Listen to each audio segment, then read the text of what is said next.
ನನಗೇನು ಗೊತ್ತಿಲ್ಲ, ನಿಮಗೆ ಗೊತ್ತಿರ್ಬೋದು.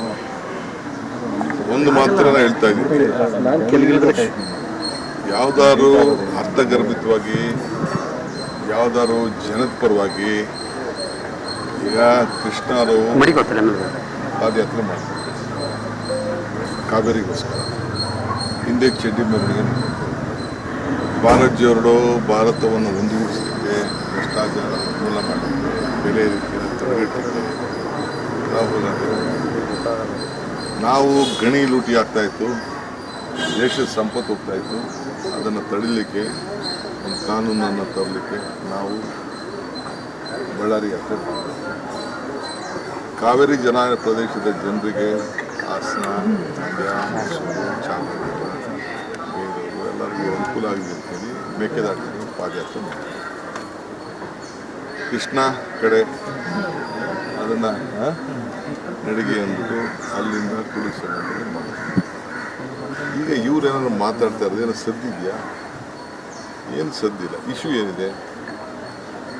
ಬರೀ ಒಬ್ಬ ಹಿಂದುಳಿದ ವರ್ಗದ ನಾಯಕ ರಾಷ್ಟ್ರದಲ್ಲಿ 2ನೇ ಬಾರಿಗೆ ಮುಖ್ಯಮಂತ್ರಿ ಆಗಿದೆ, ಅದನ್ನು ಸಹಿಸೋಕ್ಕಾಗಿದೆ.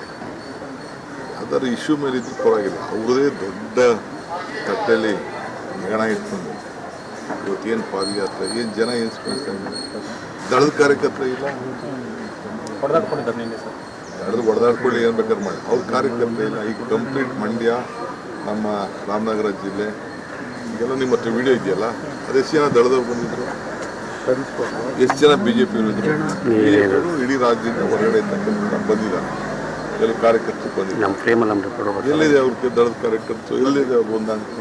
BJP JDS ಒಗ್ಗಟ್ಟಿಲ್ದೇ ಪಾದಯಾತ್ರೆ ಆಗ್ತಿದೆ ಅಂತ ಹೇಳಿ ನಾನಲ್ಲ ರೀ, ಅವರೇ ಹೇಳಿದ್ದಲ್ವಾ, ಸನ್ಮಯ ಇಲ್ಲ ಅಂತ ಅವರೇ ಹೇಳಿದ್ದು. ನಾವೇನು ಹೇಳಿದ್, ನಾವು ಅದು ಸುದ್ದಿಗೆ ಹೋಗಿಲ್ಲ, ನಮಗೇನು ಒಂದಾಗಿರಲಿ ಎರಡಾಗಿರಲಿ, ಬಟ್ ಅವ್ರು ತೋರಿಸ್ತಾ ಇರತ್ತದು ಏನಿದೆ. ಅದಕ್ಕೆ ನಾವೇನು ಪ್ರಶ್ನೆಗಳು ಕೇಳಿದ್ದೀವಿ, ಒಂದು 25 ಭ್ರಷ್ಟಾಚಾರದ ಆರೋಪಗಳಿದೆ, ನಿಮ್ಮ ಕಾಲದಲ್ಲಿ ಏನೇನು ಮಾಡಿದ್ರಿ, ಯಾಕೆ ಮಾಡಿದ್ರಿ, ಏನು ಮಾಡಿದ್ರಿ, ಏನಾಗಿದೆ ಹೇಳ್ಬೇಕು. ನಾನು ಕುಮಾರಸ್ವಾಮಿ ಬೆಲ್ಟಲ್ಲಿ ನಾನು ಕೆಲವು ಪ್ರಶ್ನೆ ಕೇಳಿ, ನನ್ನ ಬಗ್ಗೆ ಬೇಕಾದ್ರೆ ಇನ್ನೂ ಏನು ಬೇಕಾದ್ರೆ ಟೀಕೆ ಮಾಡಿ, ಯಾರ ಬಗ್ಗೆ, ಮಕ್ಕಳ ಬಗ್ಗೆನೂ ಮಾತಾಡಲಿ, ತಮ್ಮನ ಬಗ್ಗೆನೂ ಮಾತಾಡಲಿ, ಹೆಂಡತಿ ಬಗ್ಗೆನೂ ಮಾತಾಡಲಿ, ಯಾರು ಬೇಕಾದ್ರೂ ಮಾತಾಡಲಿ, ನಂದಕ್ಕಿಂತ ಉತ್ತರ ಒಂದು ಕೊಡ್ತಾನೆ ಇಲ್ವಲ್ಲ ಅವರು. ಅವ್ರದ್ದೇನು ಅವ್ರದ್ದು ವಿಚಾರ ಅವ್ರದ್ದು ಹೇಳಿದ್ದೀನಿ, ಅವ್ರ ಬ್ರದರ್ ವಿಚಾರ ಹೇಳಿದ್ದೀನಿ, ಹೆಂಗೆ ಬಂತು ಅಂತ ಹೇಳಿದ್ದೀನಿ. ಬಿಚ್ಚಿ ಇಡಬೇಕಲ್ಲ. ಈಗ ನಾನು ಯಾರು ಏನು ಎಷ್ಟೋ ಇದನ್ನು ಮಾಡಿದೆ, ದಲಿತ ತಂದೆ ಮಾಡಿದೆ, ನುಂಗ್ಬಿಟ್ಟೆ ಬಂದ್ಬಿಟ್ಟೆ, ಏನು ದಾಖಲೆ ಬೇಕಲ್ಲ. ಈಗ ದಾಖಲೆ ನಾವು ಬಿಚ್ಚಿ ಇಡ್ತಾ ಇದೀವಲ್ಲ. ಈಗ ಯಾರು ಮಾಧ್ಯಮದಲ್ಲಿ ಯಾರೋ ಹೇಳ್ತೀವಿ ಅಂತ ನಾನು ಇನ್ನೂ ನೋಡಿಲ್ಲ. ಯಾವುದೋ ಗೊತ್ತಿದ್ದಂತೆ ಯಾವುದೋ ಮೈನಿಂಗ್ ವಿಚಾರ, ಮೈನಿಂಗ್ ಮಿನಿಸ್ಟ್ರಿಗೆ ಮೈನಿಂಗ್ ಏನೋ ಗೊತ್ತಾಗಿದೆ ಅಂತ ಯಾರೋ ಫೋನ್ ಮಾಡ್ತಾರೆ, ನಾನು ನೋಡೋಕ್ಕೆ ಹೋಗ್ತೀನಿ, ಟೈಮ್ ಸಿಗುತ್ತೆ. ಸೊ ಅವೆಲ್ಲ ಹೇಳ್ಬೇಕಲ್ಲ. ಅಂದರೆ ಕುಮಾರಸ್ವಾಮಿ ಪಲಾಯನವಾದಿ ಆಗಿದ್ದಾರೆ ಸರ್? ನಾನು ಹೇಳ್ತಾ ಇಲ್ಲ, ಅವ್ರು ಏನು ಹೇಳಿದ್ನ ನಾನು ತೋರಿಸಿದ್ದೀನಿ ಮಂಡ್ಯದಲ್ಲಿ, ಮೈಸೂರಲ್ಲಿ ತೋರಿಸ್ಬೇಕಂತ. ವಿಡಿಯೋ ತೋರಿಸೋದ್ರಲ್ಲಿ DK ಶಿವಕುಮಾರ್ ಅವರು ಎಕ್ಸ್ಪರ್ಟ್ ಅನ್ನುವಂಥ ಮಾತು, ನಿಮ್ಮ ಆಸ್ತಿನೇ CD ಅನ್ನುವಂಥದ್ದು ಮಾತಾಡ್ತಾ ಇದ್ದಾರೆ. ಇರಲಿ, ನೋ ಪ್ರಾಬ್ಲಮ್, ಅವ್ರು ಏನು ಬೇಕಾದ್ರೆ ಹೇಳಿ. ಅದು TV black and white TV ಇಟ್ಕೊಳ್ಳಿ, ಬಂದಲ್ಲಿ ವಿಚಾರಿಸ್ತೀನಿ.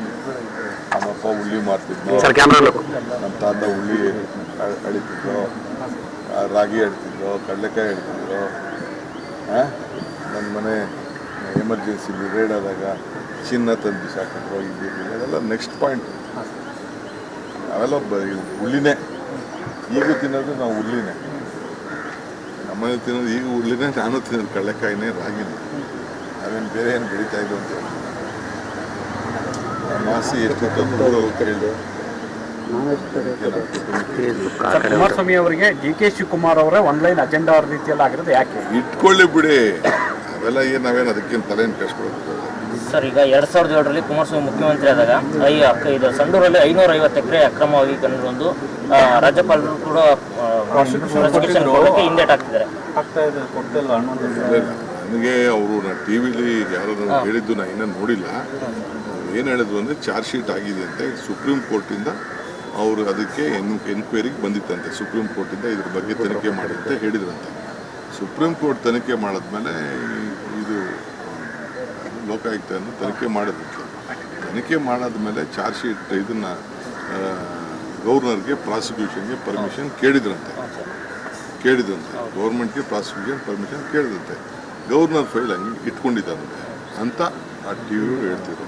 ಅದೆಷ್ಟು ನಿಜನೋ ಸುಳ್ಳೋ ನಾನು ಚೆಕ್ ಮಾಡಬೇಕು. ಇನ್ನು ನನಗೆ ಅದ್ರ ಬಗ್ಗೆ ಗೊತ್ತಿತ್ತು. ನನಗೆ ಅದ್ಯಾವುದೋ ಜಂಕಲ್ ಮೈನಿಂಗು ಬೇರೆ ಮೈನಿಂಗು 550 ನಮ್ಮ ಪ್ರೆಸ್ ಮೀಡಿಯಾ ಅವರು ಕೂಡ ನನಗೆ ಕಳಿಸ್ಕೊಟ್ಟಿದ್ದಾರೆ. ನಾನು ಇನ್ನೂ ಡೀಟೇಲ್ ಅದ್ರ ಬಗ್ಗೆ ನೋಡಿಲ್ಲ. ಇನ್ನು 550 ಎಕರೆ ಮೈನಿಂಗ್ ಏನೋ ಕೊಟ್ಟಿದ್ದಾರೆ. ಮೈನಿಂಗ್ ಮಿನಿಸ್ಟ್ರು ಮೈನಿಂಗ್ ವಿಚಾರ ಅಂತ ಏನೋ ನನಗೆ ಕಳಿಸ್ಕೊಟ್ಟಿದ್ದಾರೆ. ಇನ್ನು ನನಗೆ ಟೈಮ್ ಸಿಕ್ಕಿಲ್ಲ. ಇದು ಪ್ರಾಸಿಕ್ಯೂಷನ್ ಕಳಿಸಿದ್ರು. ಬಹುಶಃ ಗವರ್ನರ್ ಏನು ತೀರ್ಮಾನ ಮಾಡ್ತಾರೋ ನೋಡೋಣ. ಎಲ್ಲ ತೀರ್ಮಾನ ಮಾಡ್ತಾರೆ. ಸರ್ ನನ್ನ ದೇವೇಗೌಡರು ಅಮಿತ್ ಶಾ ಅವ್ರನ್ನ ಭೇಟಿಯಾಗಿದ್ದರು. ಅವ್ರ ರಕ್ಷಣೆಗೆ ಏನು ಬೇಕಲ್ಲ, ಅವ್ರ ಕುಟುಂಬದ ರಕ್ಷಣೆ ಅವ್ರು ಒಳ್ಳೇಬೇಕಲ್ಲ. ನಮ್ಮ ಮೇಲೆ ಏನಾದ್ರು ಪಟ್ಟಿ ಕೊಡೋಕ್ಕೆ, ನಮ್ಮ ಮೇಲೆ ಟೀಕೆನ ಹೊಡಿಕ್ಕೆ, ಸಿದ್ದರಾಮಯ್ಯ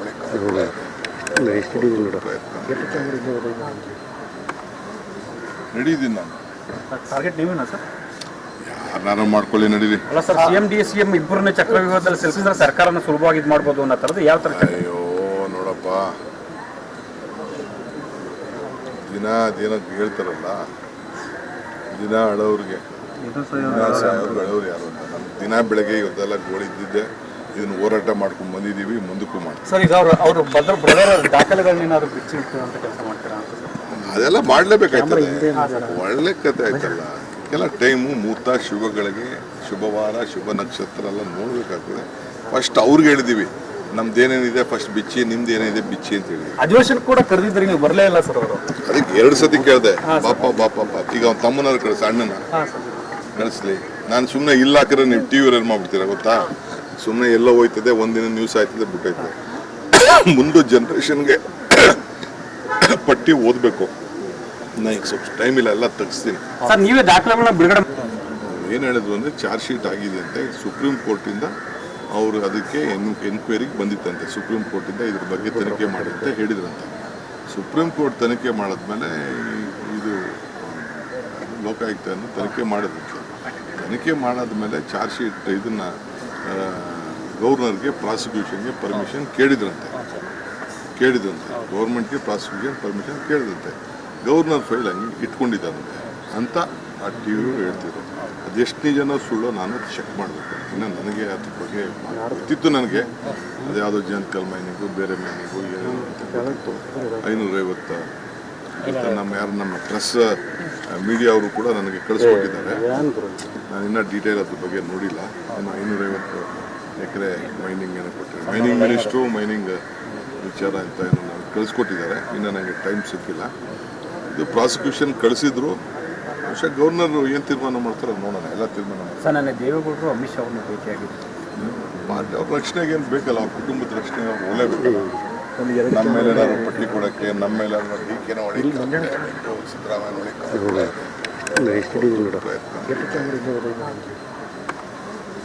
ನಡೀತೀನಿ ನಾನು. Target ನೀವೇನಾ sir? ಯಾರನ್ನಾರು ಮಾಡ್ಕೊಳ್ಳಿ, ನಡೀರಿ. ಅಲ್ಲ ಸರ್, CM ಇಬ್ಬರನ್ನ ಚಕ್ರವ್ಯೂಹದಲ್ಲಿ ಸಿಲುಕಿದ್ರೆ ಸರ್ಕಾರನ ಸುಲಭವಾಗಿ ಇದು ಮಾಡ್ಬೋದು ಅನ್ನೋ ಥರದ್ದು ಯಾವ ಥರ? ಅಯ್ಯೋ ನೋಡಪ್ಪ,